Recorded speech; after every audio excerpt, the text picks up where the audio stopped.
Hello friends, welcome to my channel. Bigg Boss के घर में मिडवीक इविक्शन हो चुका है। जो सदस्य इस हफ्ते घर से बेघर होने के लिए नॉमिनेट हुए थे वो हैं चाहत, रजत और श्रुतिका।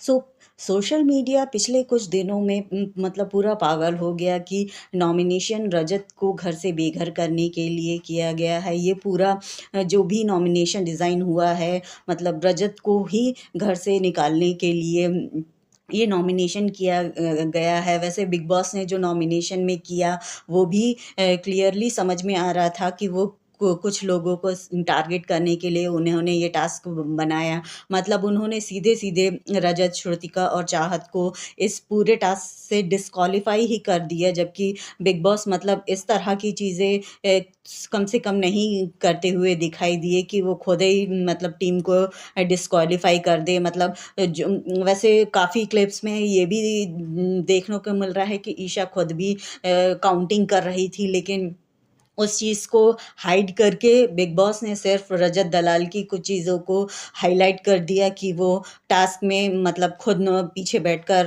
काउंटिंग कर रहे थे और उन्होंने इशारा किया और उन्होंने रूल्स ब्रेक किए, इसलिए उन्हें डिस्क्वालीफाई कर दिया गया। और लास्ट वाली जो टीम थी, मतलब करण, शिल्पा जी और चुम, उस टीम को मतलब ये गेम खेलने का मौका भी नहीं दिया और उन्होंने मतलब बीच में ही टास्क रोक कर रजत, चाहत और श्रुतिका को घर से बेघर करने के लिए नॉमिनेट कर दिया। मतलब क्लियरली समझ में आ रहा था कि वो इन तीनों में से किसी एक को घर से बेघर करने की पूरी तैयारी कर चुके हैं, लेकिन वो रजत नहीं था। मैंने पिछले हफ्ते भी कहा था जब श्रुतिका नॉमिनेशन में आई कि अब बिग बॉस श्रुतिका को घर से बेघर करने की पूरी तैयारी शुरू कर देंगे। लेकिन वो पिछले हफ्ते ये चीज़ नहीं कर पाए, क्योंकि पिछले हफ्ते के नॉमिनेशन में उनकी लाडली ईशा भी उस नॉमिनेशन में फंस गई थी और वो वोटिंग में बॉटम 2 में थी और वो टॉप मतलब आ ही नहीं रही थी, ऊपर आ ही नहीं रही थी। श्रुतिका टॉप 5 में वोटिंग्स ले रही थी, तो बिग बॉस को पिछले हफ्ते सिंगल एविक्शन करना पड़ा।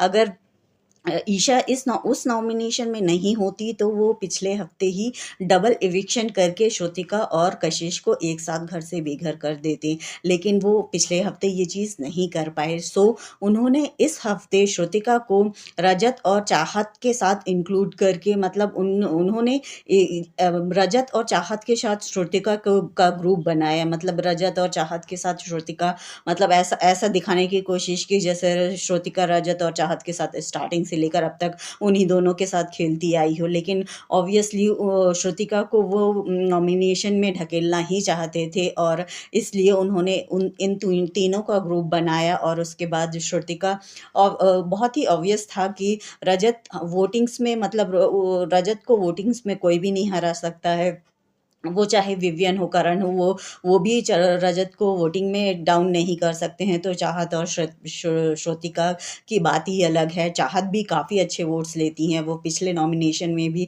श्रुतिका से अप ही थी, उसको काफ़ी वोट्स मिले थे, लेकिन श्रुतिका को निकालना था तो उन्होंने इस तरह से वोटिंग करवाई। और वोटिंग्स लाइन भी बिग बॉस ने सिर्फ और मेरे ख्याल से 24 घंटे से भी कम टाइम रखा। उन्होंने रात में वो नॉमिनेशन का अनाउंस किया और उसके बाद वोटिंग लाइन्स ओपन की और दूसरे दिन 11 बजे से पहले ही वोटिंग लाइन्स को बंद कर दिया गया।